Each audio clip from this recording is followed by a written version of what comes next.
Elena, bună seara! Bună seara, Ghenadie! Bună seara tuturor!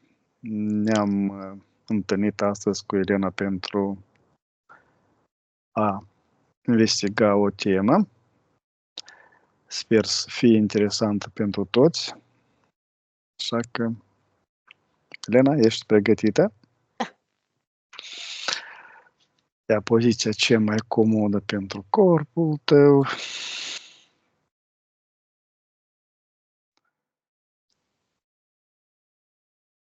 Cu număr de la 1 la 3, iar la 3 te conectezi cu informația despre ceea.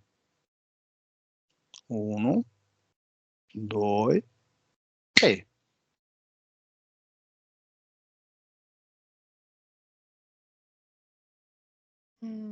Prima imagine apare planeta albastră, o vedem de la distanță. Ceea apare de fapt un nume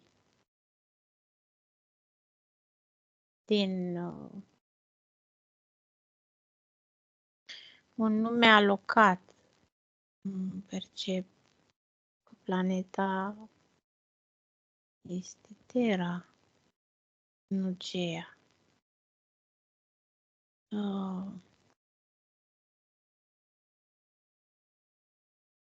Numele îmi apare constant Gea și mi apare egal Geneza. Dar în spatele acestui cuvânt Geneza se percepe altceva. O energie mai închisă care se ascunde în spatele acestor cuvinte, care au o luminozitate și o încărcătură în sensul că îți creează o stare de confort, de bine. În spate se percepe o energetică un pic mai întunecată decât reflexia literelor, cum apar ele scrise.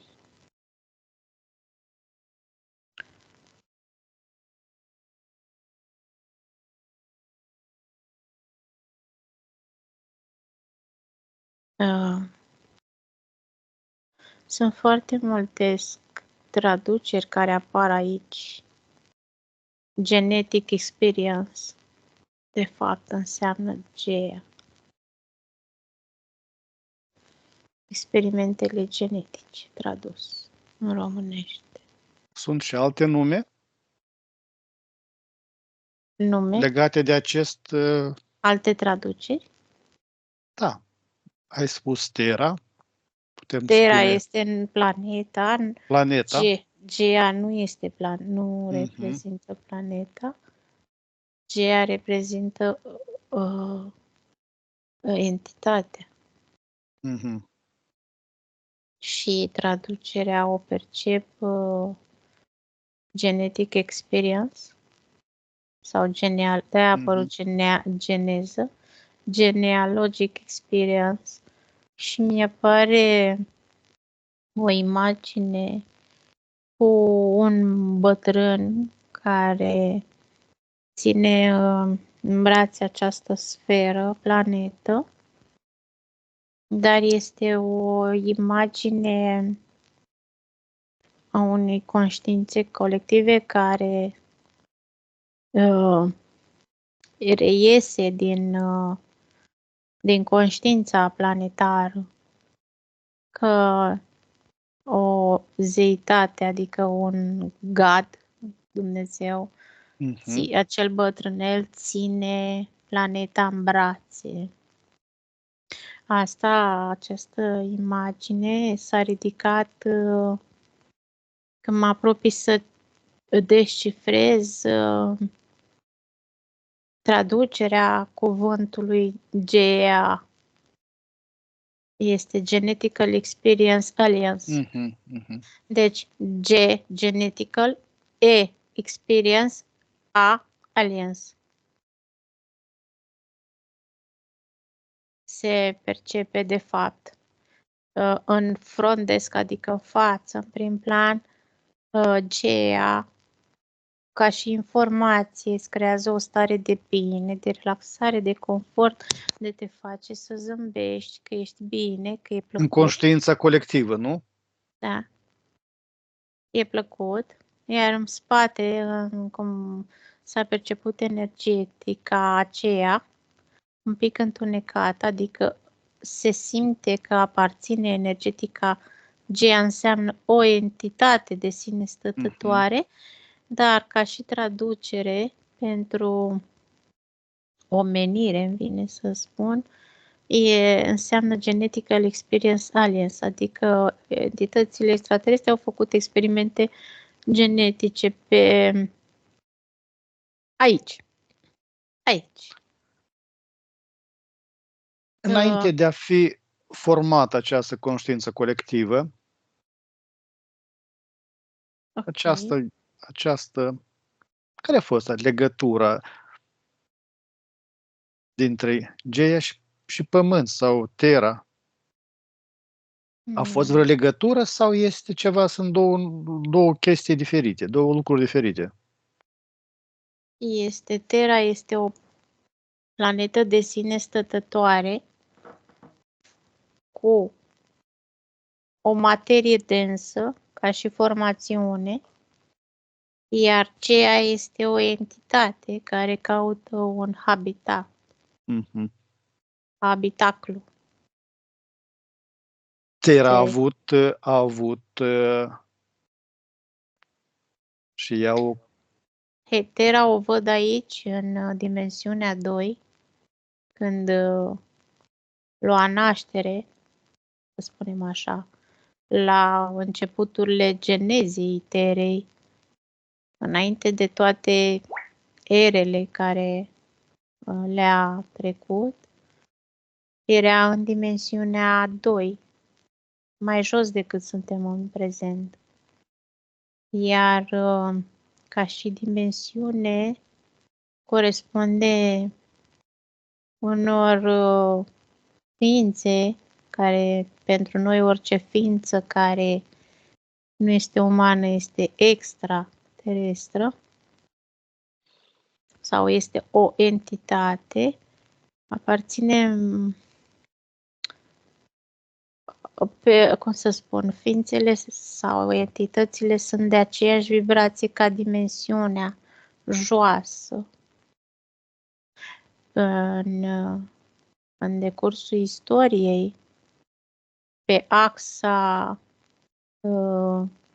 unde se află poziționată și de la începuturi până când primele ființe umanoide care au coborât pe Terra, venind dintr-o dimensiune mai înaltă aici, ea a avut un demers, un curs, mai bine spus, în care o văd că a fost și în dimensiunea numărul 5, trecând prin niște transformări a ceea ce se știe de era glaciară, cât și cea de foc, dar de fapt întâi a fost invers, de foc și apoi glaciară, pentru că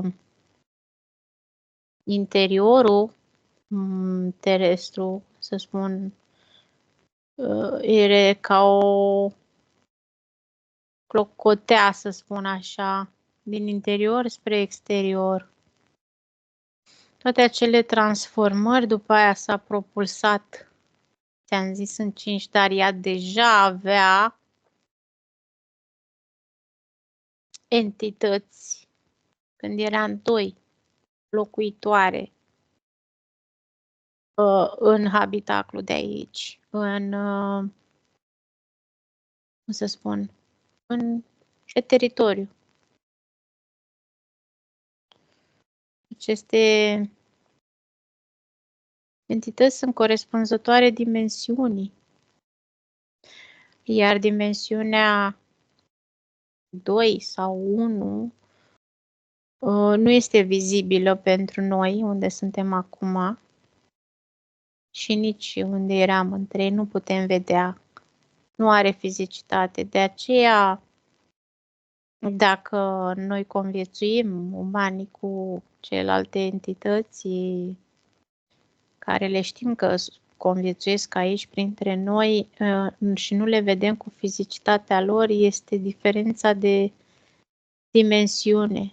Dar planeta susține și poate. Pe planetă poți, atâta timp cât tu vii din 2, 3 și urci spre 4, nu înseamnă că dacă ai plecat din 2, gata, nu mai are legătură cu 2-ul. O percep ca tot timpul vor exista. Pentru că ea, practic, ca și planeta în sine, putem spune că acolo s-a născut, acolo s-a născut, s-a creat prima dată. Rezonanța planetei în sine este de vibrația 2-3. Știi că și-ai zis să mă duc la entitatea care se percepe Gea. Da. Este venită după era glaciară, percep. Se vede ca o invazie. Ca o invazie în care se intră pe o gaură de vierme a acestor entități reptiliene, nu draconiene, reptiliene, în prima fază de locuire, iar mediul corespunde înmulțirilor, dar se percepe un roi, o invazie, sunt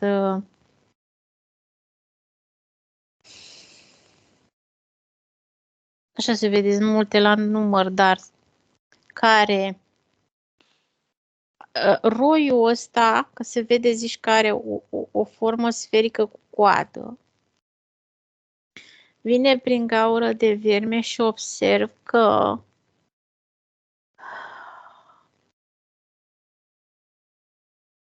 cred că e altceva. În momentul impactului acestui roi cu planeta, se vede cum să spun, planeta oricum nu semăna cu ce vedem acum. Era într-o primă transformare, într-o continuă transformare, pentru că se vede și nu era după era glaciară. Se vede o parte răcită, normală, adică nu avea nimic de pământ și o parte ca și cum deschisă, în sensul că se simte mai cu foc, mai cald, O parte mai... activă și o parte mai pasivă, Da. da? Și se vede așa ca și cum intră în interior și în momentul acestui impact, de-aia am zis impact, ca și cum zici că se mișcă și au loc acele explozii din interior către exterior, acele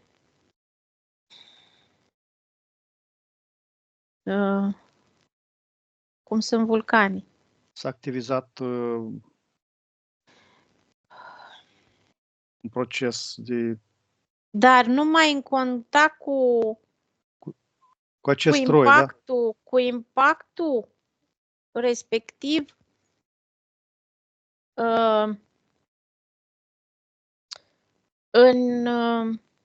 se simte în interiorul planetei aceasta, îmi vine cuvântul mâzgă, magmă, nu e magmă, este viscos, negru, petrol, chiar simt și mirosul, iar în momentul impactului Este un impact, practic. Se produce o energie, ceva care transformă, se simte foc, se simte cum la suprafață iese ceea ce știm noi, lavă fierbinte, dar e datorită acestui impact. E ca și cum sfera aia care se percepe ca un roi e o entitate de sine stătătoare care pe exterior se percep ca niște gângănii mici. Așa se ved. Ai fi spus în primă fază, zici că a intrat o cometă, dar nu. Petrolul Este o mamă gestantă, este o entitate gestantă care va ecloza, iar în momentele de era aceea care știm noi de foc, prin care trece planeta, sunt transformările. Planeta în sine e ca și cum e casa ei și o ajută când ecloza, adică tot ceea ce știm noi, aceste entități reptiliene, ea ecloza, adică făcea pui. Ea este ca o matcă? Da, nu îmi venea cuvântul. Mother îmi vine cuvântul. Da. Mamă. Mamă. Mamă. Iată, acum am percep, da. Mamă. Mama Gea în traducere românească, dar mi-apare tot timpul în engleză mother, pentru că toate aceste denumiri sunt puse de un scriitor care a scris în limba engleză. Lăsate scrierile, în fine, cărțile traduse. Ai pronunțat cuvântul petrol. Este un rezultat a influenței energiilor. Este ca o mâncare, este ca o e masă de, e ca o masă de... O masă materializată sub influența energiilor ei? Nu. Atracția planetei a acestei entități este această masă vâscoasă de petrol care există în interiorul acestei planete. Se simte că e mâncare o ajută să... A fost atrasă de această e materie primă, prin ea, cu asta mănâncă. Pământul generează această în interior masă? Există, există în această planetă. Există. E această masă de vâscoasă, ceea ce știm noi petrol, dar era foarte vâscos, nu e așa de lichefiat, ca ce știm mult mai dens în interior. Exista. Dar ce simt mirosul. El se formează și acum? Da. Doar petrolul? Depinde de straturi. Eu sunt mult mai în interior, dar pe alte straturi sunt pături de ceea ce știm noi de pungi de gaz. Se simte prin Nu pot să nu te întreb de cărbune. Este altceva cărbunele. E o rocă prin care poți să spui că a lăsat urme, să spunem, aici a fost o pătură de masă asta de petrol și după aia să zicem că s-a mutat, să spunem, în altă parte. Sunt urmele lăsate prin roca care s-a format. Cărbunele conține, din ce văd, o componentă din energia aceea, din masa aceea vâscoasă, de aceea îl percep și în negru și e folosit ca combustibil pentru că ia foc repede, întreține o ardere, exact cum este și petrolul. Dar este foarte viscos, nu se compară cu ceea ce se vede când iese foarte lichid, pe ce văd eu aici. În acel moment apare primele entități pe Terra?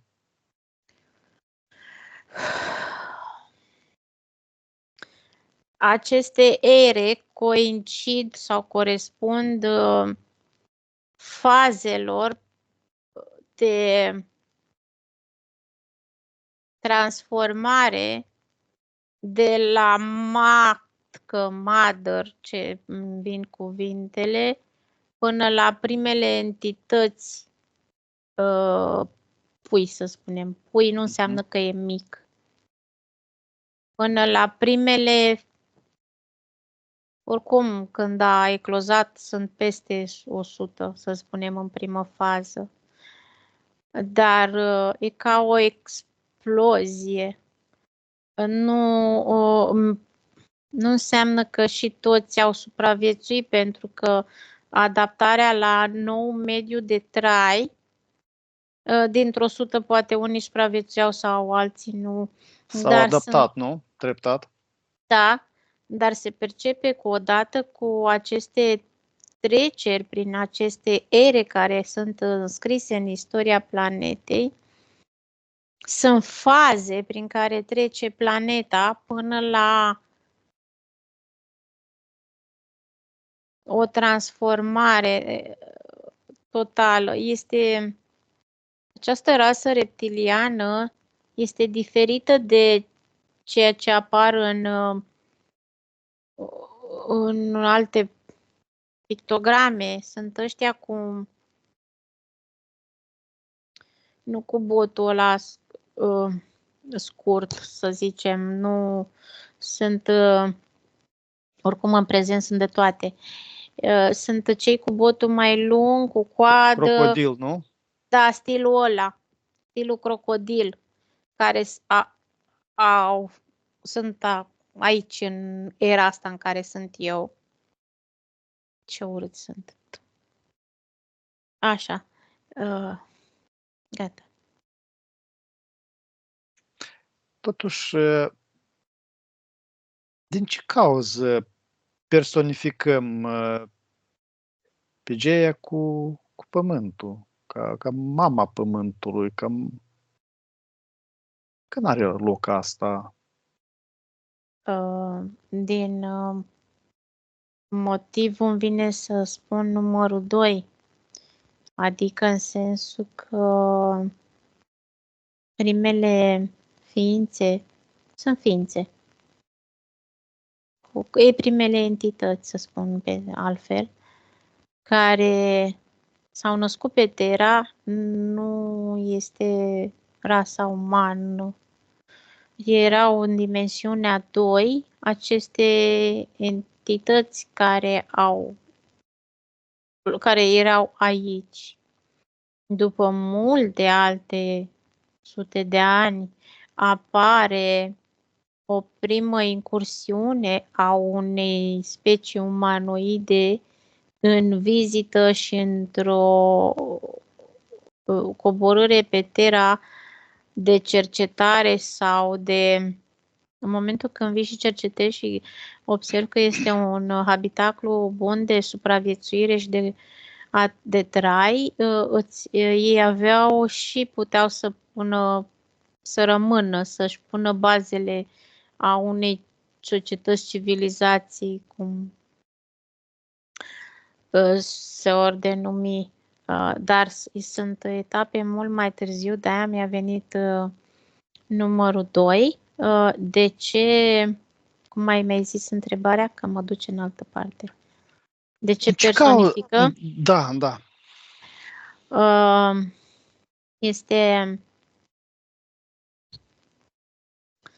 Este o influență energetică, deoarece vine din interiorul Pământului. Primii care se percep a fi fost aici sunt aceste entități, rasele umanoide care sunt și până a fi primul om, adică cu ADN uman care s-a creat aici și a dus aici, mai sunt etape. Civilizațiile nu istorice au scris că există Mama Gea, ci civilizațiile mai încoace Și cei care au scris sunt acele corpuri umane cu care au în interiorul lor o entitate reptiliană. Nu într-o posesie, în câmpul lor, adică dintr-o conștiință colectivă sau dintr-o interferență, s-au lăsat scrieri a ceea ce este aici, a se confunda ideea de Terra cu Gaia, a te confunda tu ca persoană. Și repet, îmi vine aceeași în momentul când apare cuvântul Gaia, apare așa scris în evantai, dincolo este un camuflaj, în spate, în față este o creație a unui confort emoțional. Mă aflu în sânul mamei Gea, m-a primit și trebuie să-i fiu recunoscătoare că ea m-a primit pe mine, umanul de rând. Umanul de rând e ăla care a fost primul om creat ca și sclav. Dar în spate, de fapt, nu se lasă a se vedea cine este. De fapt, cine este cea mamă care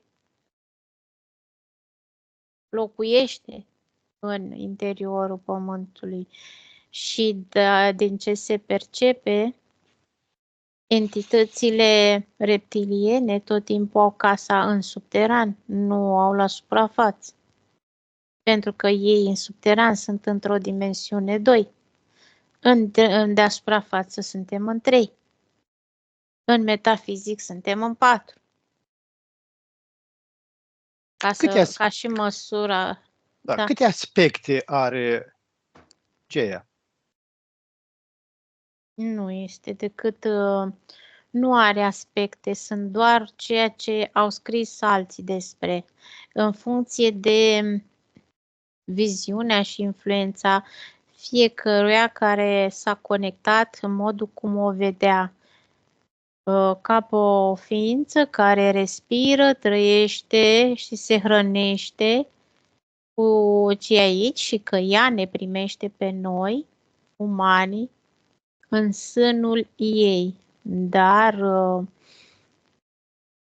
planeta, deci s-a făcut confuzie deoarece este o manipulare pe fond emoțional între, de fapt, planeta în sine te primește și tot ce e pe planetă este al planetei, nu al entității. Nimeni nu stăpânește o planetă. Este doar această infuzie într-o conștiință de masă pentru a crea o credință, pentru a da tribut sau a fi substitut de masă acestei entități. Este ca o metaforă, este ca o iluzie, este ca un concept, este ca o credință de a nu vedea dincolo, de fapt, cine și pe cine stăpânește și, de fapt, cine este. Este creația metaforică de a ascunde. Practic realitatea. Nu este ea cea care dă, este cea care se folosește, cea care ia, nu? Ea trăiește în interiorul pământului, de aceea se și știe că aceste rase reptiliene s-au mulțit, se mulțesc precum gândacii, pentru că într-o eclozare care are loc odată la 100 sau poate fi 300 sau poate fi 1000 de ani, depinde prin câte cicluri trece. Toate fazele și stările planetei prin care trece sunt se percep ca și cum ar fi și ale acestei entități. Prin stările, pentru că este singura entitate de genul feminin care dă naștere la pui masculini, să zicem, pentru că rar se întâlnesc reptilieni fetițe, să spun așa, Mhm. într-o interferență. Adică deloc. Conform mitologiei grece, tatăl ei este caos. Universul cu minus, da. Traducerea lui haos înseamnă universul cu minus. Înseamnă universul cu minus, a ceea ce știm noi că ai văzut că apare ca un roi, acel roi arhonic, care creează haos. Da. Urmașii, titanii, Oceanus, Coeus, Crius, Hyperion, Lapetus și Cronus. Ce entități sunt? Sunt doar numele.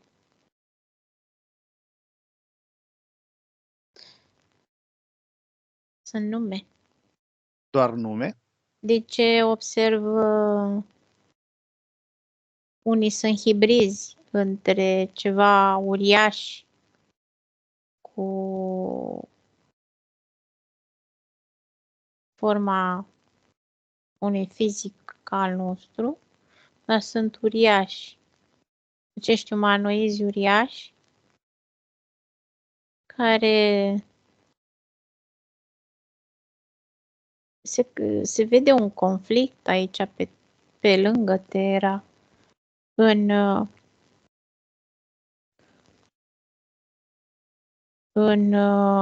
în război, să spunem. Conflictul înseamnă un război.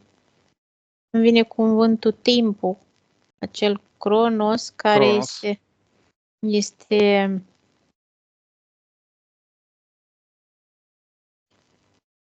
prima entitate eclozată care trăiește și este cel mai mare mascul.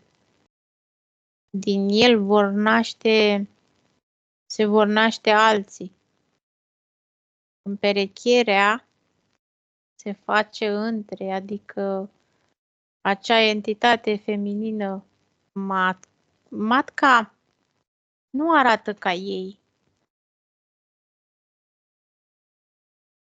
Arată altfel, are pe exterior, se vede o burtă mare, se vede pielea aia verde cu solzi, în interior se vede că pulsează, are ochi, dar nu arată așa ca ei, pentru că o văd că stă așa încolcăit acolo, încolăcită, se simte burta aia mare.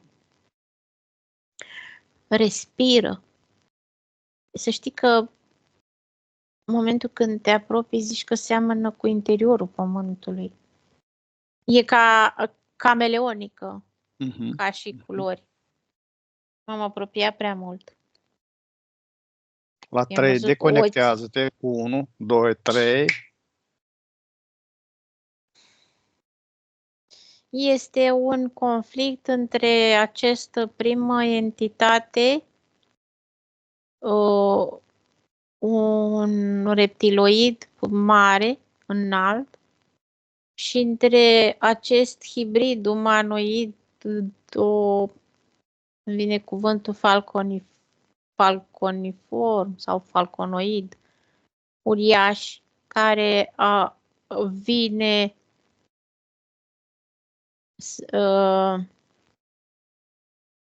tot timpul se percepe un conflict între rase, să spunem, superioare și inferioare, adică vorbim de vibrații.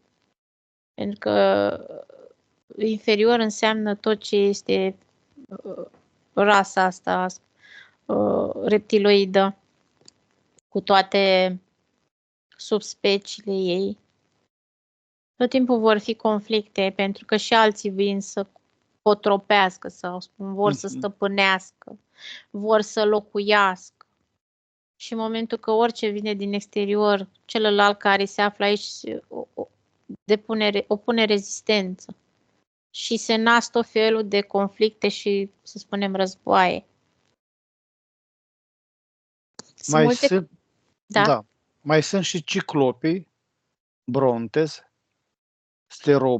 Steropes arges. Din ce observ în această momentul când ai spus, percep un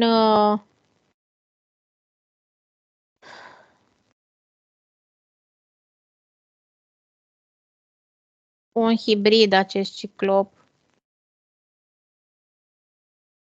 deoarece un prim gigant din ăsta a fost răpus, prins, încă a fost doar unul aici. Văd că zici că e mâncat, că se hrănesc din el și în mâncatul ăla am mâncat chestia asta, zici că ăștia la alții nasc la rândul lui genul de hibrid, cum am văzut ciclopul. Și îți dai seama când e hibrid cu ce e o transformare a ADN-ului. Care este cu mutații, toate mutații aceste genetice. entități sunt hibrizări, da? Se hibridează între ei, că ai senzația că se mănâncă unul pe altul. Și ce eu face conștient această hibridare, da? Nu face ea. Ea doar a eclozat, restul care trâng la suprafață sau pe unde sunt, o fac că așa sunt, așa le e caracteristica. Ea doar există aici. Rolul ei este de a stăpâni, de a se simți acasă, vorba aia că casa a pus stăpânire, control. Rolul ei este stăpânire și control. Ceea ce se întâmplă în era noastră cu ceea ce știm despre rasa reptiloidă care controlează și stăpânește omenirea.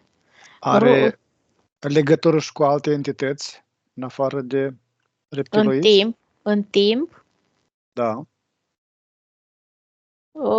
Când mai vin din constelația Draco și alții care rezonează cu dimensiunea 2, da. Rasa draconiană se percepe. Este, ai spune, un pic inferioară rasei reptiloide. Nivelul de agresivitate este mult mai puternic. Unii se hrănesc cu energie, deci rasa reptiloidă percep că se hrănesc cu această energie, întâi a petrolului, cum se vede, sau energia, să spunem, în timp, a celorlalte ființe, umani care încep să vină, știi, intră în... Depinde, că sunt foarte multe de spus aici. Și am mai spus despre primii umani formați de acele care au stăpânit prima dată pe Terra aduși de Anunnaki, dar nu au fost primii umani veniți pe Terra care au venit pe aici. Nu. Și ulterior, cum din rasa reptiloidă, prinzând și modificând ADN-ul maimuțoid, au creat și ei un om cu ADN-ul lor. Asta este în istoria umanității. Și vorbesc despre inferior și superior, ăștia, rasa reptiloidă, hrănindu-se doar cu partea asta de energie, în schimb, rasa draconiană se hrănește și cu părți fizice, cu sânge, în general cu sânge. Deci, nivelul de inferioritate constă în agresivitate și modul de alimentație. Și atunci ai putea spune că este un pic mai superior reptiloidul decât draconianul. Atât la nivel de interferență cât și de agresivitate. Ăștia dețin controlul și manipulează reptiloizii. Draconienii sunt pe posesii, pe sânge, pe crime, pe atrocități. A evoluționat Gaia pe parcursul evoluției Terei. N-am înțeles. Evoluționează Geia pe parcursul evoluționării Terei și a schimbat forma. Se renaște, ai putea spune. Când am spus renaște, adică cea de atunci nu mai este cea de acum, adică are născut și ea de vreo 5.000 de ori, îmi vine să spun. Da, de 5.000 de ori. Pentru că au o durată, dar se renaște. Și cu aceeași denumire, dar este alta, nu e tot aia, să spunem. Se înțelege ce am zis. Această frecvență proprie a Terei, care o cunoaștem ca frecvența aceea de 7 în 38 Hz, este legat de frecvența proprie a Geei? Nu. Nu, e de Matrix. Matrixul Matrixul. Creat, da, ulterior. Pentru că nu era aceeași. Nu. Are vreo legătură cu Matrixul Geia?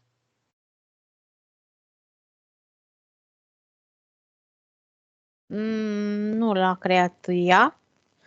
Repet, ea este o matcă. Ce a ieșit din ea a creat anterior Matrixul pe energiile și pe conștiințele noastre. Saltul frecvențial despre care se vorbește este doar Datorat conștiințelor care au venit din alte rase umanoide să vină să conviețuiască aici pe Terra, adoptând acest corp uman care este avatarul acestei planete. Este saltul conștiințelor venite. se răsfrânge într-un fel sau altul asupra Geei, acest salt? Încă o dată, repet, Gea nu este o conștiință ca să poată să ia o decizie, ci este un incubator care respiră. Care este impactul asupra fiecărui om de pe Terra? Îmi vine expresia să spun tribut ei. Tribut ei. Da, este tributar. De aceea ce din pământ se naște, în pământ se duce. Ai spune cumva, ca să vezi cât e de șmecheră și de subtilă această afirmație, îți însuflă că din ea te-ai născut din energie. La ea trebuie să te întorci.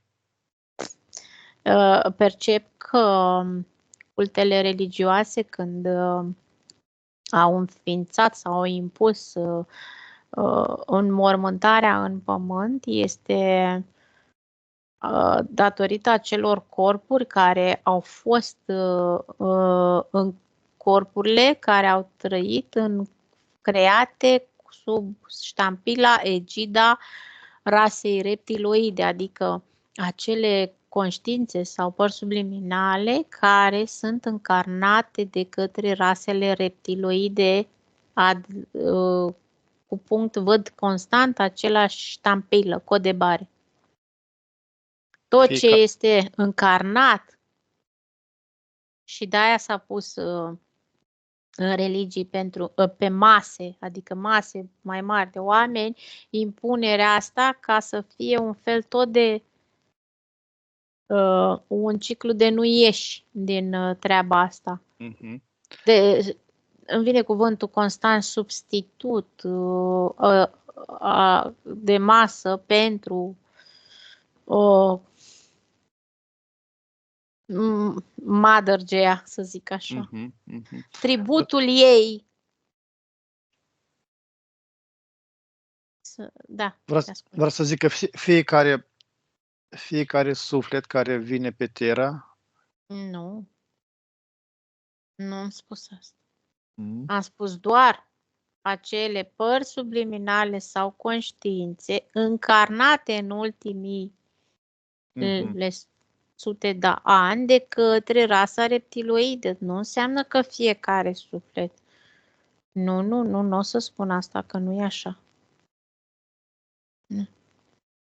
Dar în momentul când accepti încarnarea lor, ai și o ștampilă la purtător. Asta vrem să întreb. Credeam că zici că nu. Nu.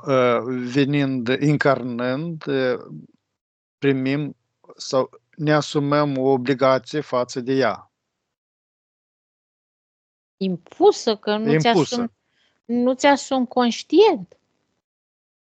Și încarnările se fac acum sub diverse moduri, dar majoritatea care mențin ciclul karmatic de reîncarnări și reîncarnări și reîncarnări, ca și control, este rasa reptiloidă, care menține matrixul.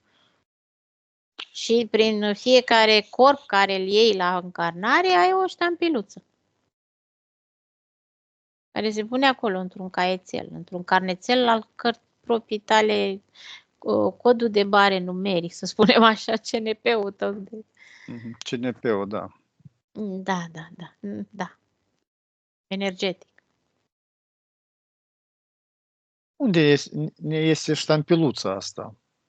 La fiecare reîncarnare. La fiecare încarnare. În ADN nu avem. Păi dacă corpul este ți l-a dat ei, în ADN-ul, deci corpul ți-l dă persoana prin care te naști. Dar sunt diferite și iar mă duc în istorie înapoi. Că fiecare a creat, și rasa reptiloidă a creat corpuri umane și rasa umanoidă a creat corpuri umane. După ADN-ul fiecăruia. Acum este un amestec. Nu știm care și cu care, că este la nivel de individ. Nu pot să spun procentajul ăla aparține rasei ălea. N-am cum. Este un amestec. N-ai cum să diferențiezi. Cei care se nasc prin încarnări succesive, cu karme, cu tot ce vrei, și care au moștenit, cum să spun, dar n-ai de unde să știi decât printr-o incursiune în alte vieți sau prin incursiuni în faza de reîncarnare. Așa, care, cum să zic, poate am deținut sau poate nu mai deținem sau poate nu știu,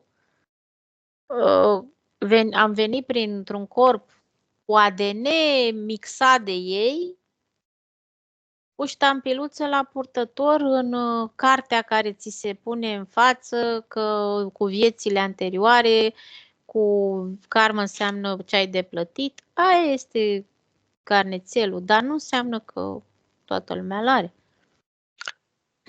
Cum putem renunța conștient la această tribuție? E la nivel de individ.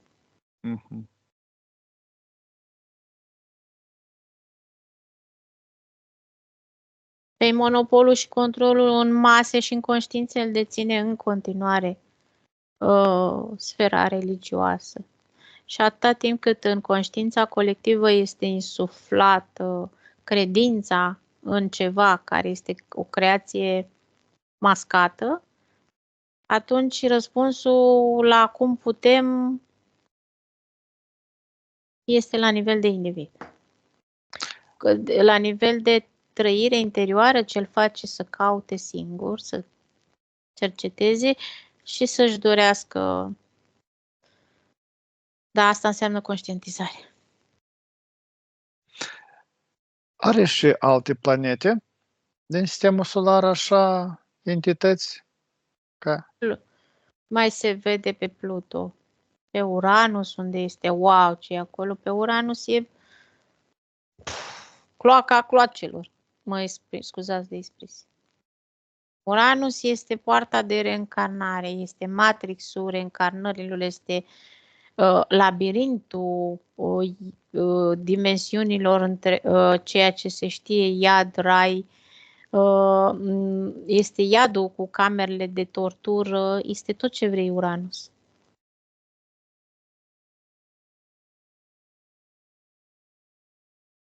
Sunt 3 planete, 4, care aparțin cu Este același entităților tip de același tip de entități? Pluton, Marte, Uranus și Saturn.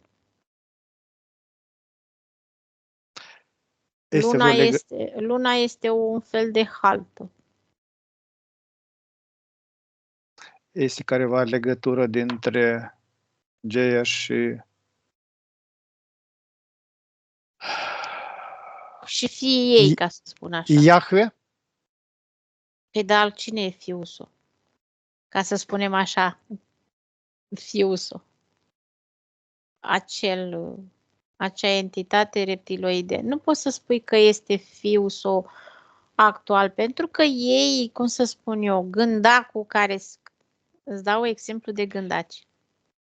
Gândacul care trăiește, cum să spun eu, se regenerează la un moment dat, dar își lasă vechiul corp și renaște altul. Așa se schimbă ăștia. Nu e că se trage din aia, din matca aia. Are ADN-ul ăla. Îi spunem noi fiusul că așa folosim expresiile. Se trage din ADN-ul ăla, ca să exprim așa.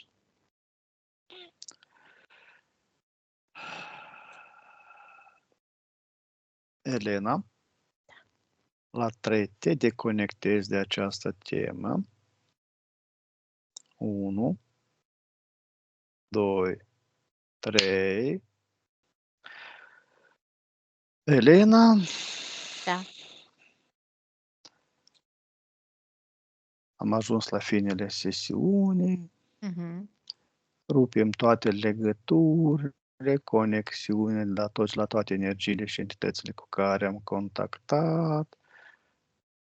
Ne curățim de toate rezidurile energetice străine din această sesiune, ne ștergem de toate urmele și amprente energetice peste tot, ne ridicăm nivelele energetice și vibrațiile până la maxima posibilă și la 3 te întorci aici și acum, de unde se aude glasul meu. 1. Partea subliminală revine la corpul fizic, aducând energie, forță, potențial, te simți liberă, împlinită, energică, iubită și fericită. 2. Corpul fizic e mai tânăr, mai sănătos, mai dinamic. 3. Ești aici și acum. Elena, îți mulțumesc mult pentru participarea la investigații. Vreau să spun că este o temă bombă. Eu sunt foarte, foarte confuz. Informații noi și informații bombă, fiindcă, uite, tot timpul Geia este spiritul, este mama Terii, ea ne hrănește, ea are grijă de noi, ea e cei care, știi, până la urmă, uite, adeverește altceva, care nici nu ne dăm seama. Nu este doar o confuzie. Nu știu, uite, e bine ce e interesant cu petrolul. Socot că trebuie să facem o investigație legată de alte zăcăminte. Încă, bine. Îți mulțumesc mult, Plăcere.